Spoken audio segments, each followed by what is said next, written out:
20 अक्टूबर 1962 को चीन ने भारत पर हमला किया था।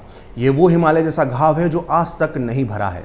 चीन से भारत क्यों हारा, इसके पीछे कौन जिम्मेदार था और क्या इस युद्ध के अंजाम को बदला जा सकता था, ये वो सवाल हैं जिनका जवाब 58 साल बाद भी भारत जानना चाहता है। और ये सवाल पूछे भी जाने चाहिए, क्योंकि जब तक हम इतिहास में की गई अपनी गलतियों की समीक्षा नहीं करेंगे तब तक हम भविष्य के लिए तैयार नहीं हो पाएंगे। इसमें कोई शक नहीं कि चीन से मिली हार के लिए सिर्फ और सिर्फ जवाहरलाल नेहरू जिम्मेदार थे। हर कोई ये भी जानता है कि उनकी नीतियों की वजह से भारत को पूरी दुनिया में शर्मिंदा होना पड़ा। लेकिन नेहरू की सबसे बड़ी गलती के बारे में बहुत कम लोगों को पता है। ये वो गलती थी जो नेहरू नहीं करते तो पूरी तस्वीर बदल जाती। चीन ना तो भारत पर कभी हमला करता और अगर हमला कर भी देता तो चीन की हार तय होती। दरअसल 1962 में भारत और चीन के बीच दुनिया का सबसे ताकतवर इंसान खड़ा था, जो भारत के लिए खुद होकर मदद का हाथ आगे बढ़ा रहा था। लेकिन पंडित नेहरू ने उसकी दोस्ती को ठुकरा दिया। वो शख्स था अमेरिका का राष्ट्रपति जॉन एफ कैनेडी। आज मैं आपको खरी बात में तथ्यों, तर्कों और सबूतों के साथ बताऊंगा कि कैसे जॉन एफ कैनेडी ने 1961 में भारत को परमाणु बम बनाने में मदद देने की पेशकश की थी। आज मैं आपको बताऊंगा कि कैसे नेहरू ने भारत के मददगार कैनेडी की बेइज्जती की। साथ ही मैं आपको बताऊंगा कि कैसे कैनेडी की दोस्ती को ठुकराकर नेहरू उनकी पत्नी जैकलिन कैनेडी में ज़्यादा दिलचस्पी ले रहे थे।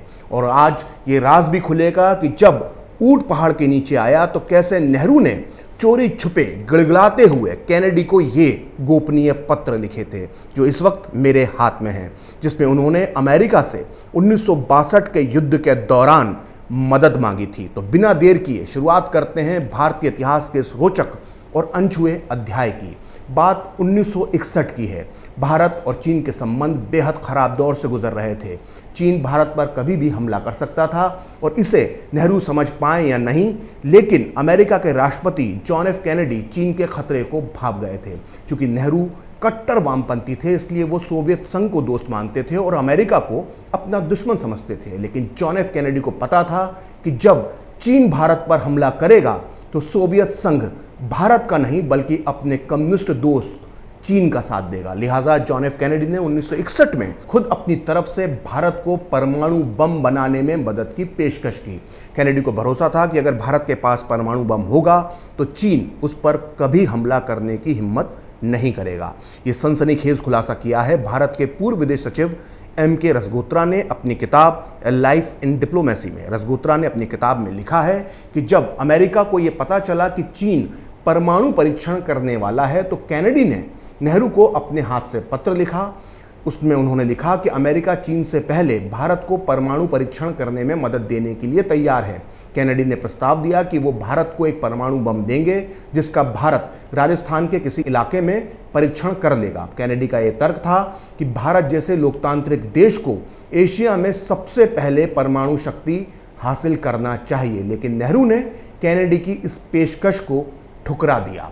पूर्व विदेश सचिव रसगोत्रा ने अपनी किताब में यह भी लिखा है कि अगर नेहरू कैनेडी की बात मान लेते तो 1962 में चीन और 1965 में पाकिस्तान कभी भारत पर हमला नहीं करता। लेकिन नेहरू ने न केवल कैनेडी की दोस्ती को ठुकरा रहे थे बल्कि वो भारत के सच्चे दोस्त का बार बार अपमान भी कर रहे थे। दरअसल नवंबर 1961 में नेहरू अमेरिका की यात्रा पर गए थे, जहां उन्होंने राष्ट्रपति कैनेडी से मुलाकात की। इस मुलाकात में नेहरू ने कैनेडी जैसी ताकतवर हस्ती को बार बार अनदेखा किया, जिसका जिक्र मिलता है भारत में अमेरिका के तत्कालीन राजदूत केनेथ गालब्रेथ की किताब एन एम्बेसडर्स जनरल में। गालब्रेथ कैनेडी और नेहरू की मुलाकात के चश्मदीद थे और उन्होंने अपनी किताब के पेज नंबर 248 पर जो लिखा है उसे आप ध्यान से सुनिए। अमेरिकी यात्रा के दौरान नेहरू बुझे बुझे से थे। राष्ट्रपति कैनेडी ने उनसे जब भी बातचीत करने की कोशिश की तो बदले में नेहरू ने हमेशा सिर्फ एक या दो शब्द कहकर अपनी बात खत्म कर दी और कभी किसी बात का जवाब नहीं दिया। राष्ट्रपति कैनेडी नेहरू के इस व्यवहार से बेहद निराश हुए। कैनेडी ने मुझसे कहा कि ये मेरे कार्यकाल के दौरान किसी भी विदेशी नेता की सबसे खराब राजकीय यात्रा थी। इतना ही नहीं, कैनेडी ने यह भी महसूस किया कि नेहरू राष्ट्रपति कैनेडी से बात करने के बजाय उनकी पत्नी जैकलिन कैनेडी से बात करने में ज्यादा रुचि रख रहे थे। सोचिए, भारत इतने बड़े संकट से गुजर रहा था, उसे चीन से मुकाबला करने के लिए अमेरिका के राष्ट्रपति कैनेडी जैसे दोस्त की जरूरत थी, और हमारे देश के प्रधानमंत्री कैनेडी का अपमान ही नहीं कर रहे थे बल्कि उनकी पत्नी जैकलिन कैनेडी में ज्यादा दिलचस्पी ले रहे थे। नेहरू के चेले चपाटों को मेरी बात अगर बुरी लग रही है तो मैंने फिर से बता देना चाहता हूं कि ये बात मैंने नहीं कही बल्कि भारत में अमेरिका के राजदूत रहे गालब्रेथ ने लिखी है। लेकिन गालब्रेथ ने अपनी इस किताब में जो आगे लिखा है उसे जानकर नेहरू के चमचों को और भी ज्यादा तकलीफ हो सकती है। खैर, नेहरू ने अपनी इस अमेरिकी यात्रा में कैनेडी की पत्नी जैकलिन को भारत यात्रा का निमंत्रण दिया। जैकलिन मार्च 1962 में भारत यात्रा पर आईं।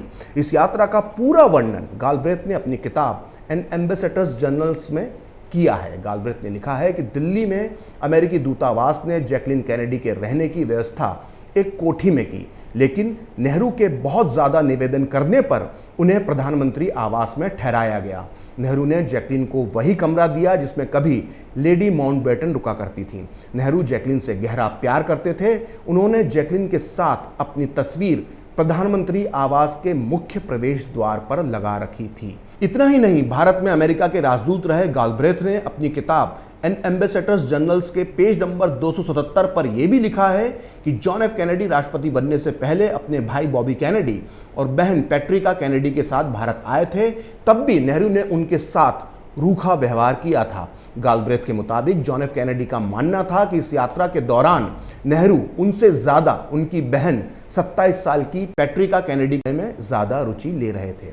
आप ये सोचकर देखिए, एक व्यक्ति चीन के खिलाफ भारत की मदद करना चाहता है, लेकिन उसके परिवार की महिलाओं को किस नज़र से देखा जा रहा था। अगर राजदूत गालब्रेथ के दावे सही हैं तो ये बेहद शर्म की बात है कि एक तरफ नेहरू वामपंथी सोच के कारण अमेरिका से मदद नहीं लेना चाहते थे, लेकिन दूसरी तरफ नेहरू को अमेरिकी राष्ट्रपति के परिवार की महिला सदस्यों में रुचि रखने में कोई भी संकोच नहीं था। खैर, जब 20 अक्टूबर 1962 को चीन ने भारत पर हमला कर दिया तो नेहरू के होश उड़ गए। उनके अंदर मौजूद वामपंथ का किला तब और ढह गया जब सोवियत संघ ने कह दिया कि भारत हमारा दोस्त है लेकिन चीन हमारा भाई है। नवंबर 1962 के दूसरे हफ्ते तक चीन तेजी से भारत की सीमा में दाखिल हो रहा था। चीन ने भारत के 32,000 वर्ग मील इलाके पर कब्जा कर लिया था। ऐसे हालात में नेहरू को तब याद आए वो जॉन एफ कैनेडी जिनका वो अपमान करते रहे थे। नेहरू ने 19 नवंबर 1962 को अमेरिका के राष्ट्रपति कैनेडी को 2 गोपनीय पत्र लिखे जो इस वक्त मेरे हाथ में हैं। लोकतंत्र के मसीहा कहे जाने वाले नेहरू ने और उनके बाद आई सरकारों ने हमेशा ये पत्र छुपा कर रखे। यहाँ तक कि आरोप है कि नेहरू के दौर में इन पत्रों को सरकारी रिकॉर्ड से ही गायब करवा दिया गया था, क्योंकि इन पत्रों के सामने आने पर नेहरू की गुटनिरपेक्षता और वामपंथी नीति की धज्जियां उड़ जाती। ये पत्र कभी सामने नहीं आते अगर 2010 में इन्हें जॉन एफ कैनेडी लाइब्रेरी और म्यूजियम ने सार्वजनिक नहीं किया होता। इस सनसनीखेज पत्र में नेहरू ने कैनेडी को लिखा है, चीनियों ने नेफा के बहुत बड़े हिस्से पर कब्जा कर लिया है और वो कश्मीर में लद्दाख के चुशाल पर भी कब्जा करने वाले हैं। अगर तुरंत कुछ नहीं किया गया तो पूरा असम, त्रिपुरा, मणिपुर और नागालैंड चीन के हाथ में चला जाएगा। भारत को चीन के हमले से निपटने के लिए अमेरिका से फाइटर प्लेन और मालवाहक जहाज़ों की ज़रूरत है। हमें कम से कम फाइटर प्लेन के 12 स्क्वाड्रन चाहिए। जब तक हमारे पायलट इन्हें चलाने के लिए प्रशिक्षण नहीं ले लेते तब तक अमेरिकी पायलटों को इन्हें चलाना होगा। अमेरिकी पायलटों का इस्तेमाल भारतीय शहरों और ठिकानों की सुरक्षा के लिए किया जाएगा, लेकिन तिब्बत के अंदर हवाई हमले भारतीय वायुसेना अकेले करेगी। इसके लिए हमें B-47 बम वर्षक विमानों की 2 स्क्वाड्रन्स की भी ज़रूरत होगी। इन हथियारों का इस्तेमाल सिर्फ चीन के खिलाफ होगा और इन्हें पाकिस्तान के खिलाफ कभी इस्तेमाल नहीं किया जाएगा। मुझे पूरा भरोसा है कि आपका महान देश अमेरिका भारतीय उपमहाद्वीप और एशिया की आज़ादी की रक्षा करेगा। पूरे आदर के साथ आपका जवाहरलाल नेहरू। अमेरिका से मदद मांगने में कोई बुराई नहीं है, लेकिन प्रधानमंत्री बनने के बाद नेहरू पूरे 15 साल तक अमेरिका को पानी पी पी कर कोसते रहे। उन्होंने हर अंतर्राष्ट्रीय मंच पर अमेरिका का विरोध किया। और तो और जब अमेरिका के राष्ट्रपति कैनेडी ने खुद होकर 1 साल पहले 1961 में चीन के खिलाफ मदद की पेशकश की तो नेहरू ने अहंकार में आकर उसे ठुकरा दिया। यहाँ तक कि 1962 का युद्ध शुरू होने के बाद भी नेहरू के वामपंथी मित्र और इस देश के बड़बोले रक्षा मंत्री V.K. मेनन ने अहंकार के साथ कहा था कि उनकी सरकार सरकार अमेरिका को मदद के लिए एक पोस्ट कार्ड तक नहीं लिखेगी। लेकिन 1 महीने के अंदर ही नेहरू का घमंड चकनाचूर हो गया और उन्हें ये 5 पेज का शर्मनाक पत्र लिखना पड़ गया। नेहरू का ये खत कैनेडी तक पहुंचाया था भारत के राजदूत जो उस समय अमेरिका में तैनात थे, ब्रज कुमार नेहरू ने। बीके नेहरू जवाहरलाल नेहरू के भतीजे थे। अमेरिका में तैनात भारतीय अधिकारियों को इस पत्र की वजह से किस तरह की बेइज्जती का सामना करना पड़ा था, इसका जिक्र किया है पूर्व विदेश मंत्री नटवर सिंह ने, जो 1962 में अमेरिका में ही तैनात थे। उन्होंने अपनी इस किताब one life is not enough में जो लिखा है वो नेहरू के चेले चपाटों को आईना दिखाने के लिए काफ़ी है। मैं आपको बता दूं कि नटवर सिंह नेहरू से लेकर इंदिरा गांधी और राजीव गांधी से लेकर सोनिया गांधी तक सबके करीबी रहे हैं। लिहाजा उनकी बात पर नेहरू के चमचों को पूरा भरोसा करना चाहिए। नटवर सिंह अपनी इस किताब के पेज नंबर 103 पर जो लिखते हैं उसे नेहरू के चमचों को ध्यान से सुनना चाहिए। नटवर सिंह लिखते हैं कि चीन से युद्ध के दौरान एक भी गुटनिरपेक्ष देश ने भारत का साथ नहीं दिया। राष्ट्रपति कैनेडी उस वक्त क्यूबा मिसाइल समस्या में फंसे थे, लेकिन फिर भी उन्होंने मदद करने का वादा किया। पंडित नेहरू ने जो कैनेडी को पत्र लिखे थे वो वास्तव में दयनीय थे।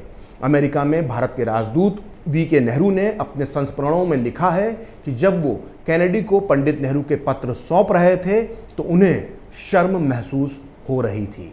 नेहरू भले ही कैनेडी के साथ खेल खेलते रहे हों, लेकिन कैनेडी भारत के सच्चे दोस्त साबित हुए। उन्होंने तत्काल समंदर में अपनी जंगी बेड़े किटी हॉक को बंगाल की खाड़ी के लिए रवाना कर दिया। इतना ही नहीं, कैनेडी ने तत्काल अमेरिकी वायुसेना के KC-135 विमान को भारत के लिए रवाना कर दिया। और तो और हथियारों की खेप भी अमेरिका से भारत आने लगी। ये देखकर चीन को समझ में आ गया कि अगर अमेरिका खुलकर मैदान में आ गया तो जंग के हालात बदल जाएंगे। लिहाजा 20 नवंबर की रात चीन ने एक तरफा युद्ध टालने की, युद्ध विराम की घोषणा कर दी। यही नहीं, चीन ने यह भी ऐलान किया कि उसकी सेनाएं 1959 में सीमाओं की जो स्थिति थी उससे 20 किलोमीटर पीछे चले जाएंगी। इसमें कोई शक नहीं कि अगर कैनेडी मदद नहीं करते तो असम समेत भारत के कई इलाके भारत के हाथ से निकल गए होते। लेकिन बड़ा सवाल यह है कि अगर नेहरू 1 साल पहले ही कैनेडी की बात और उनकी मदद की बात पर राजी हो जाते तो ये नौबत 1962 में नहीं आती। लेकिन जिसमें दूरदृष्टि हो फिर वो जवाहरलाल नेहरू कैसे हो सकता है। फिलहाल खरी बात प्रखर के साथ में इतना ही। आप चाहें तो मुझसे जुड़ने के लिए मेरे फेसबुक पेज प्रखरश्री 78 को लाइक कर सकते हैं। अगर ट्विटर पर आप मुझसे जुड़ना चाहते हैं तो मेरा ट्विटर हैंडल है प्रखरश्री 78। अगर आपको ये वीडियो पसंद आया तो इसे लाइक करें, शेयर करें और कैपिटल टीवी को सब्सक्राइब करें। नमस्कार।